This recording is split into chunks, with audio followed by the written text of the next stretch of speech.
É o Día do Medio Ambiente e entón nos agarda un aluvión de declaracións institucionais e de declaracións de políticos lembrándonos o importantísimo que é o medio ambiente e loitar contra o cambio climático, pero o día seguinte previsiblemente volveremos a esquecernos. Tamén pasa neste Concello. A experiencia que levamos neste ano de mandato é de apatía e de desinterese respecto a este tema e se plasma en feitos concretos. É a Marea Atlántica a que está metendo proxectos medioambientais nos acordos de investidura, nos acordos orzamentarios, precisamente para avanzar con feitos na loita contra o cambio climático.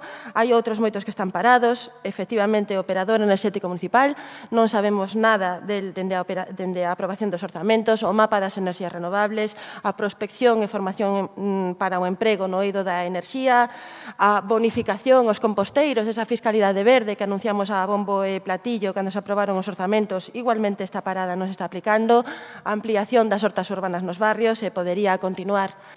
No mandato anterior tentamos avanzar con feitos na estrategia contra o cambio climático.